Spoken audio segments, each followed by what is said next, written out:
and Women's Rights in 19th-Century America by Anne Braude. And we're going to get right into it after I open the chat, which nobody will attend except a few 12-year-olds who will tell me that they're skipping school or something, which is lovely. Number 7. And no musical interlude today since I have to go to work soon. I'm getting started late. Chapter 3, Part 2. The photo, not that anyone cares, because no one comes here for any kind of educational purposes, but rather to be a social butterfly. But I got 10 pages to read, so let's do this. Saved.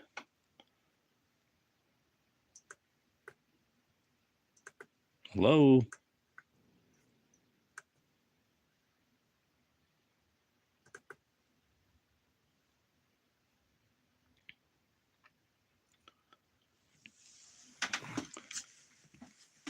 All right, chat is saved. Open. Let's go. I believe we're on page 71. Where's my bell? There's my bell.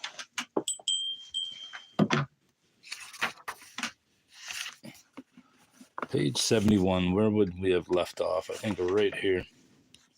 Actually, page 70.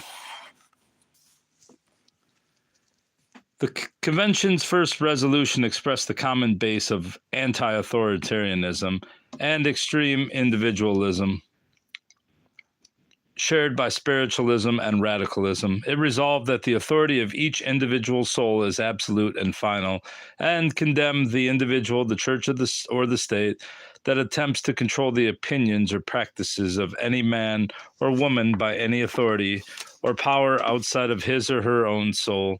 The convention affirmed the truth of spiritualism in its third resolution, nestled between the second, which proclaimed the immorality of slavery, and the fourth, which opposed capital punishment.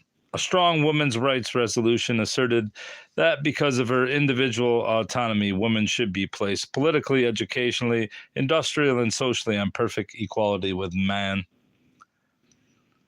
In other resolutions, the convention opposed the economic tyranny imposed by tariffs, and by the private ownership of land, and the tyranny of the churches expressed in the Sunday Sabbath, and in the use of the Bible as a test of truth. The resolution endorsing spiritualism emphasized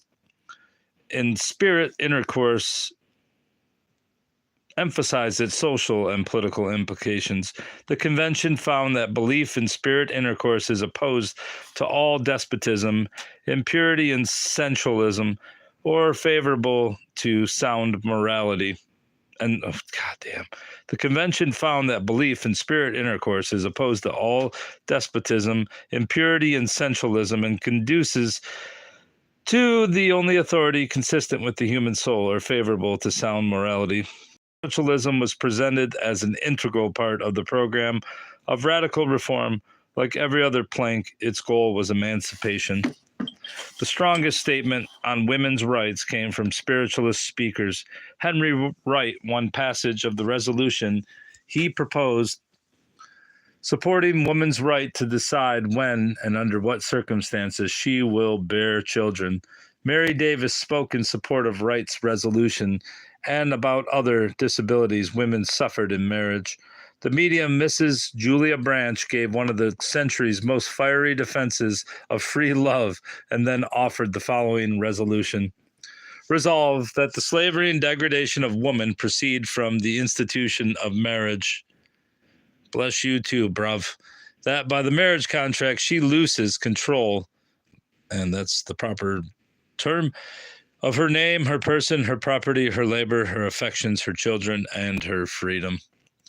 Brance's resolution preoccupied the rest of the convention and was responsible for its reputation as a meeting of free lovers, Although it received more debate than any other resolution, Branch's proposal was voted down. Hello, Brobs. Hell good. You're hella good. God bless your life, your day. Thanks. Rance's resolution, while a few reformers objected that the convention wasted its time on spiritualism, and a few spiritualists thought their cause should take precedence, most of the 2,000 or 3,000 in attendance found spiritualism and radical reform a harmonious combination and felt well satisfied with a program that interspersed trance mediums with speakers on women's rights, abolition, and free trade. The Assembly vetoed Parker Pillsbury's motion to subject Andrew Jackson Davis's lecture on spiritualism to the same 10-minute limit applied to other speakers. Davis used his time to argue that belief in spiritualism is simply the door to acceptance of the various reforms for which this convention has assembled. Two mediums, 14-year-old Flora Temple and the popular Achsa Sprague, addressed similar themes in trance. Only the indomitable atheist Ernestine Rose argued that spiritualism was incompatible with the convention's reform objectives. Why employ our precious moments in discussing a subject which, at best, it is a matter of indifference whether we know it or not? Asked Rose, following a speech on the natural evidences of immortality. Suppose your child falls into a well, and while it is struggling in the water, a man comes to help you take him out, she pleaded with the audience. Will you stop to convince him of the immortality of the soul before you pull the child out? What's this? I like this lady. Although Rose's appeal to pragmatism drew applause, it did not express the consensus of the meeting. The majority concurred with the convention's resolution that spiritualism and radical reform express complementary aspects of the single goal of human progress. Some of the most prominent spiritualists present did not mention religion during the 10 minutes allowed to each speaker. Choosing rather to address some other reform issue, Mary Fenn Davis confined her remarks to women's rights, while a Boston spiritualist focused on free trade. At the opposite extreme from Rose and Pillsbury, two speakers advocated the priority of spiritualism over other reforms. These spiritualist extremists proved to be more in harmony with the spirit of the Free Convention than Rose and Pillsbury, who sought to abridge spiritualism,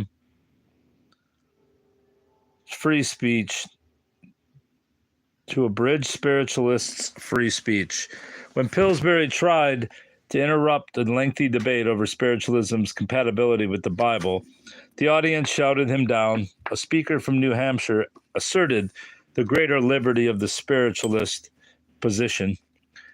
He expressed his willingness to listen to other reforms, although he viewed spiritualism as the foundation on which all reforms must rest, because no man or woman can be a true spiritualist who does not believe in the abolition of all slavery. Whether of the mind or the body, he was himself an active abolitionist and an admirer of Parker Pillsbury, but he was shocked to hear Pillsbury challenge the right of spiritualists to address the convention. While I honor the man and honor the address and honor thee to address the convention. While I honor the man and honor the work in which he is engaged, I cannot honor that feeling, the protester continued, which would make this any other than a perfectly free convention. Some dissatisfied spiritualists who felt that the other matters received too much attention proposed to divide the convention on Sunday and hold a meeting of spiritualists in the town hall. Andrew Jackson Davis emerged as the hero of the event. He satisfied the reformers by declaring that he disapproved of convention narrowly limited to spiritualism, and that he came to this one only because it was announced as one where all the interest of benighted and oppressed humanity should find voice. But he also pleased the dissatisfied spiritualists by consenting to address the entire assembly on spiritualism when the crowd demanded it. Parker Pillsbury's unsuccessful attempt to divorce radical reform from spiritualism at the Rutland Convention illustrates a basic tension between the two causes. Although ideologically compatible, they could conflict in practice.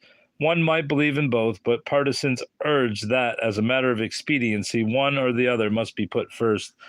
Abolitionists, both inside and outside spiritualism, objected to assertions that the promulgation of the new faith must take precedence over reform effects.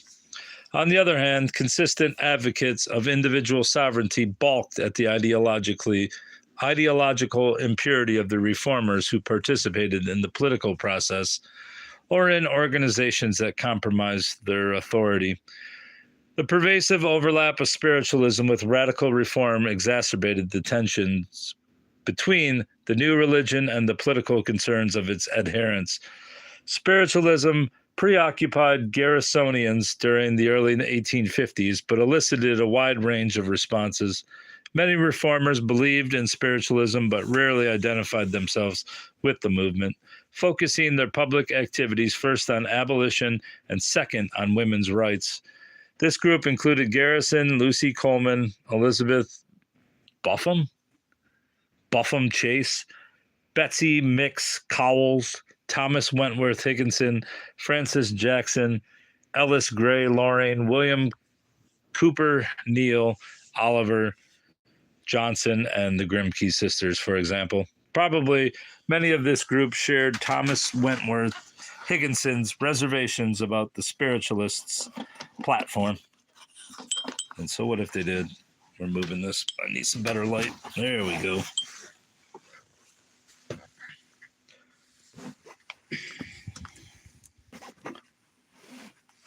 Although he claimed that nothing but want of time prevented him from accepting the many invitations he received to speak on spiritualism, he took exception to the contents of spiritualist lectures.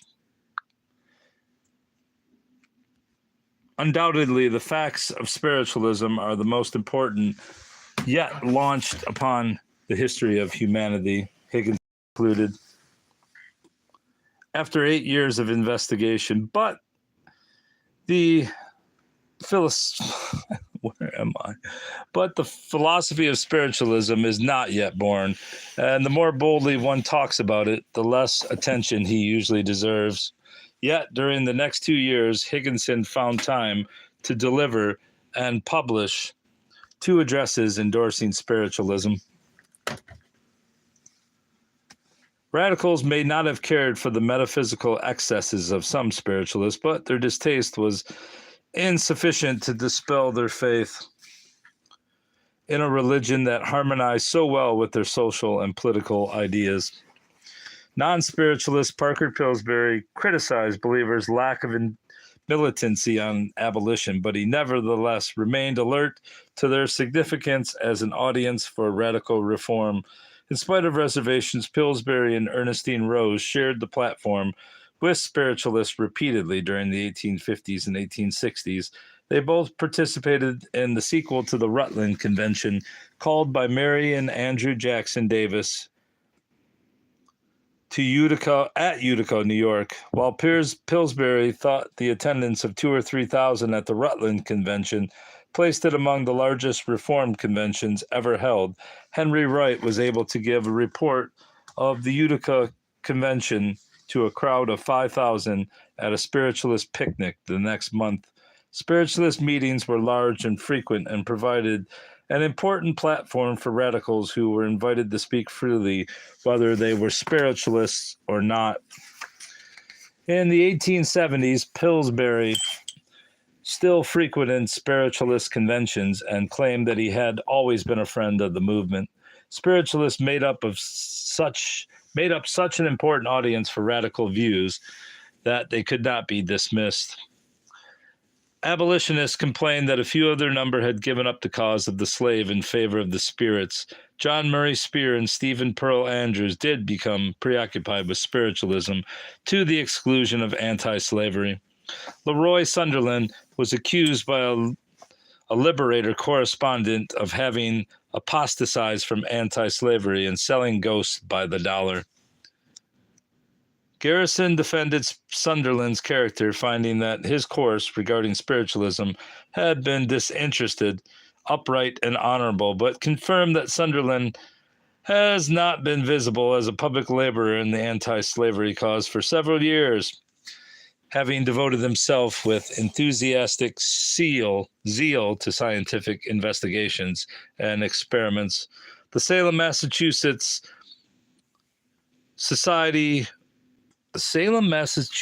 abolitionist Eliza Kenny drew criticism from the local anti-slavery society when she gave up organizing anti-slavery fairs and becoming a medium.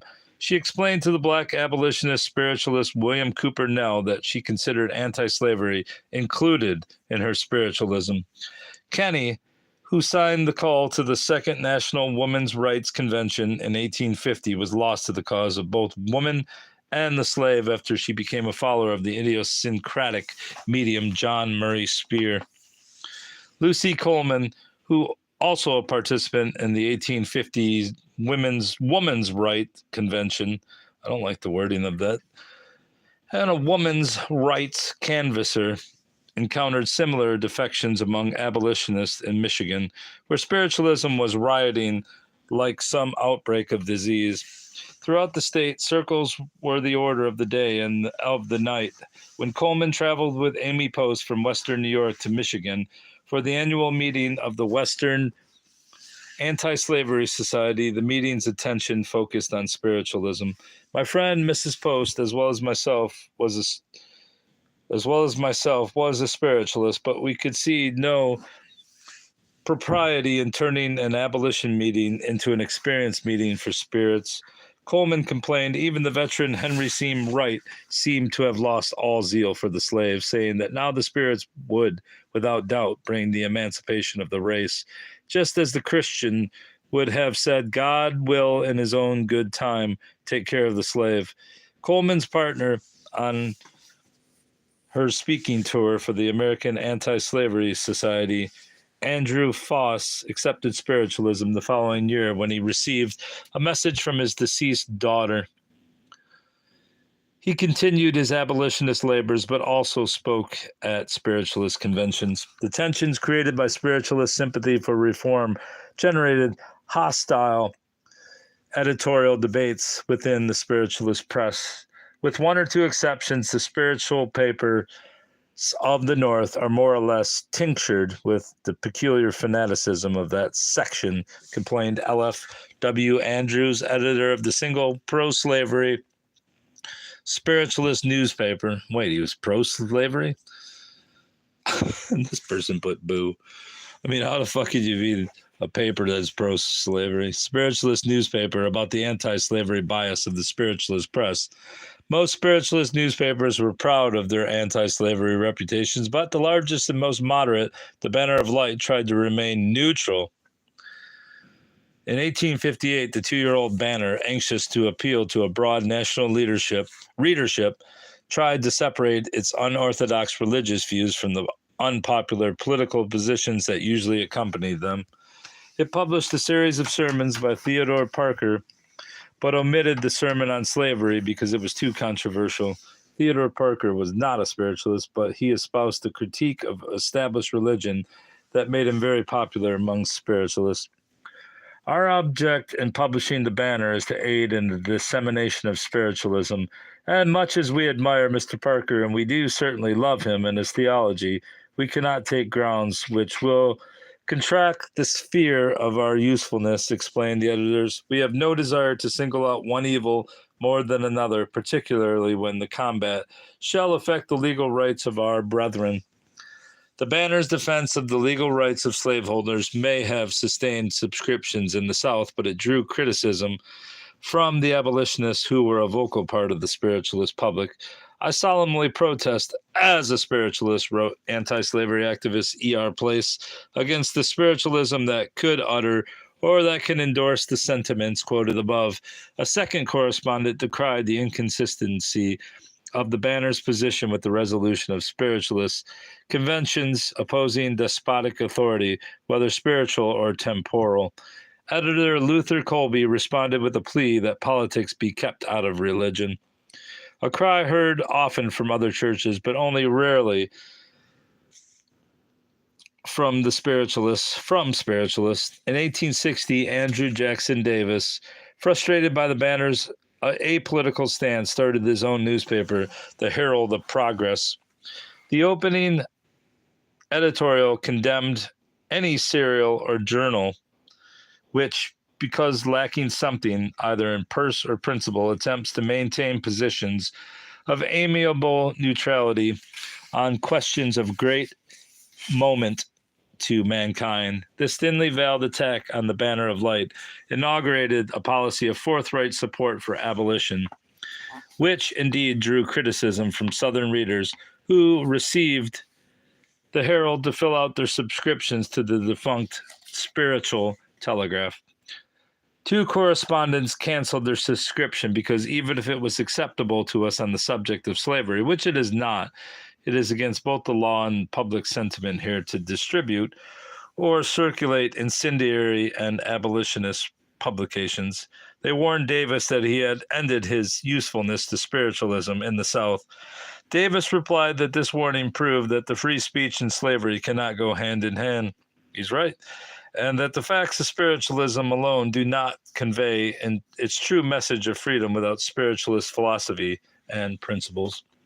While the Banner of Light drew fire for being weak on anti-slavery, Garrison's Liberator attracted equal criticism on the rare occasions when it appeared critical of spiritualism.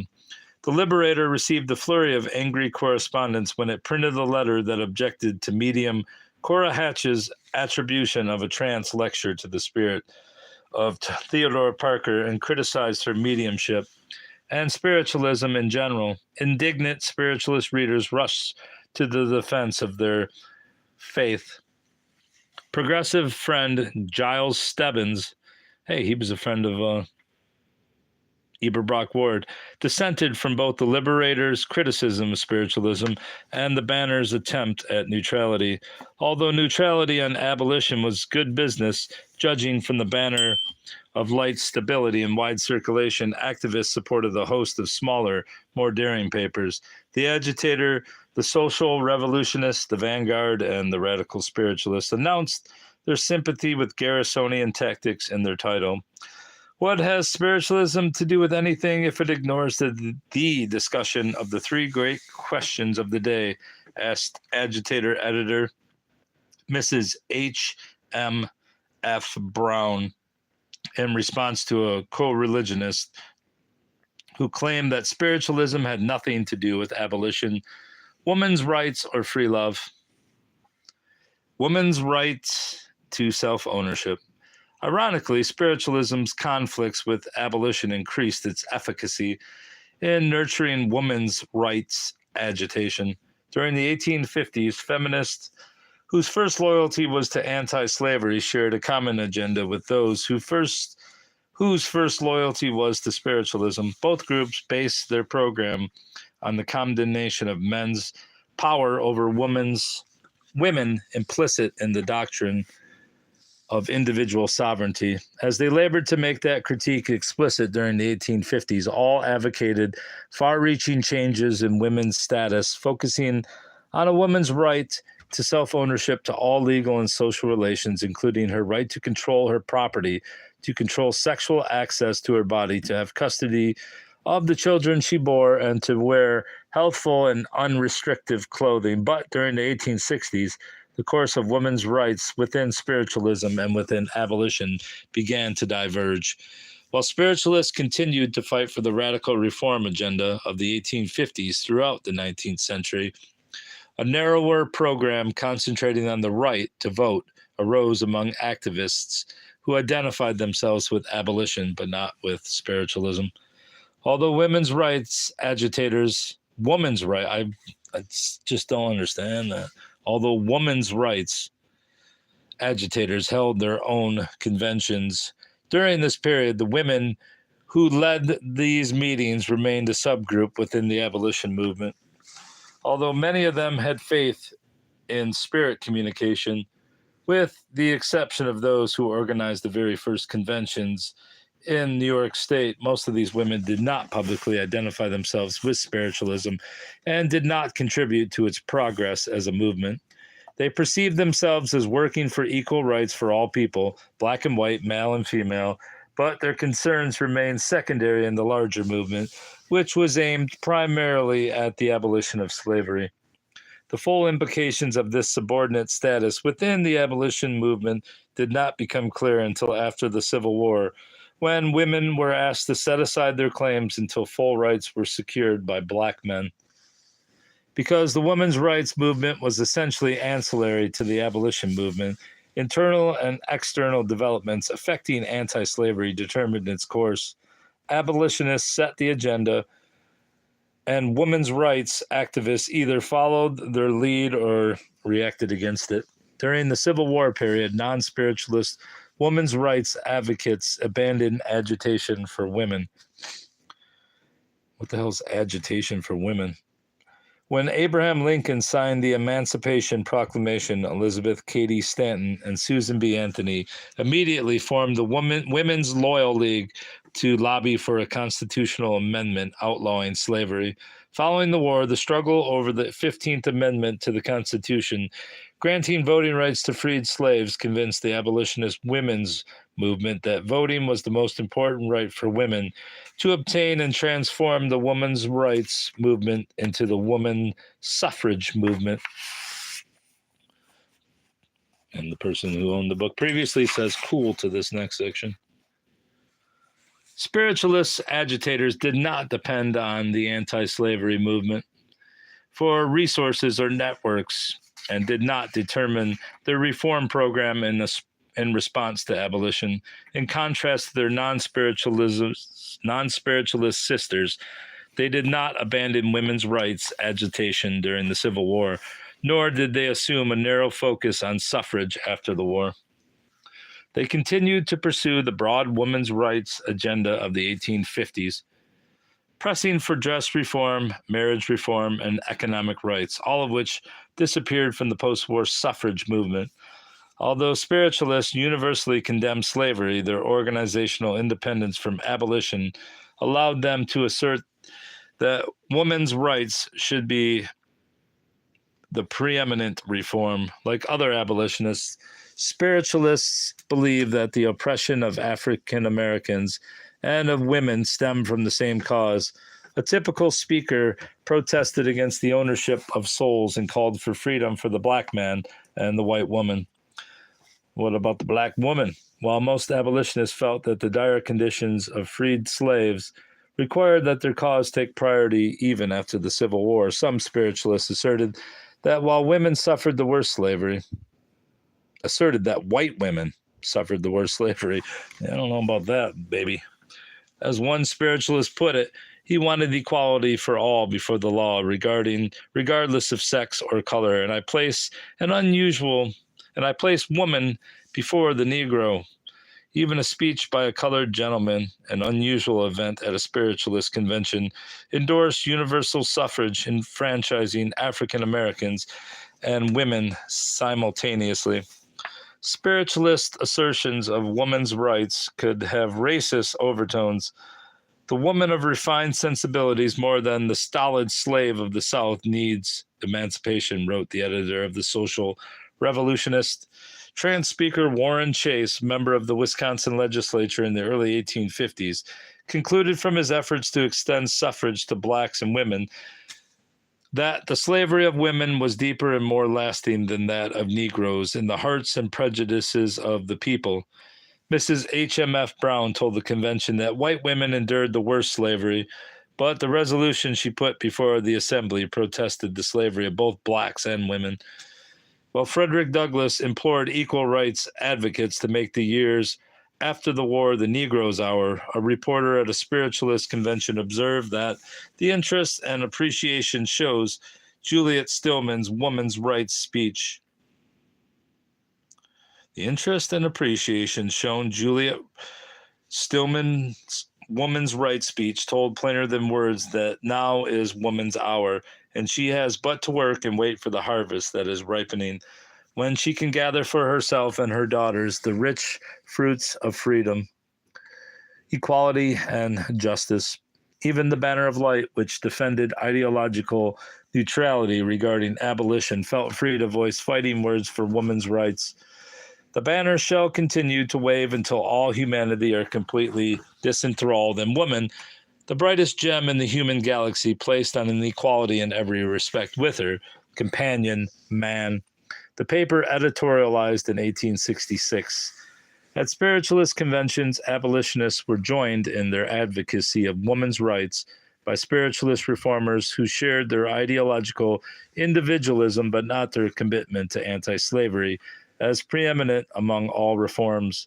Mediums often lectured on women's rights while in trance, and spiritualism's national speakers helped spread the new movement more widely than could the few abolitionist agitators unaided. In Illinois, for example, the suffrage movement's official history reported but little agitation for women's rights before the Civil War, but an 1860 spiritualist conference resolved that any abridgment of women's rights constituted an unwarrantable assumption of power, unbecoming of an enlightened people. And Illinois spiritualist conventions were a hotbed of women's rights agitation through the early 1860s. Why this woman chose the phrase woman's rights over women's rights, I'll never understand. But it's clunky sounding. The minutes of a large spiritualist convention held in Chicago in 1865 reflect the prominence that spiritualists gave to women's rights, while much of the women's movement was in abeyance during the Civil War years. The first speaker from the floor spoke in favor of the elective franchise for women as the foundation of all future guarantees of rights. Next, Juliet Stillman of Whitewater, Wisconsin, rose to speak. According to the minutes, she ridiculed the idea of women going to the polls in a fashionable dress. While she was in favor of women's voting, she claimed that the reform dress must be adopted as a precedent movement, that the great demand of the day was health. The minutes then quote Mrs. Dr. Stillman as saying, "If women compress the chest so as to press out the very life, would they not vote if fashion said so for a very bad measure?" At the conclusion of Dr. Stillman's lengthy indictment of tight-lacing petticoats and insufficient exercise, the Assistant Secretary of the Society, Lois Weisbrucker, presented an opposing view. "I believe every individual should wear that dress they feel most at home in. I have all the opposition which my spirit feels strong enough to bear." Weisbrucker, a free love advocate, had been subject to much derision for her spiritualism and for her radical social views. She felt unable to withstand the additional ridicule heaped on those who wore the American dress, composed like the bloomer costume of a shortened skirt over loose trousers.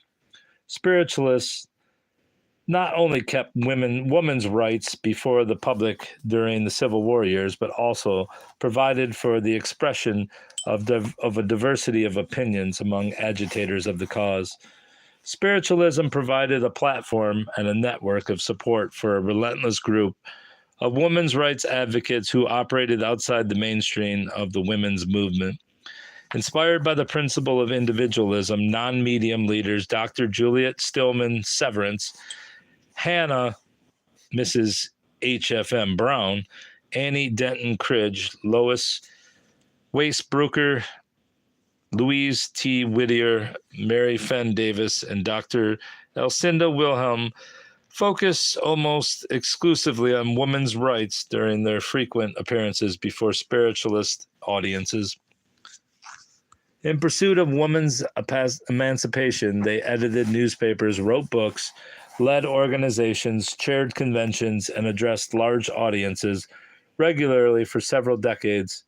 In addition, a host of lecturers, trance and normal, male and female, included women's rights prominently among the subjects they addressed.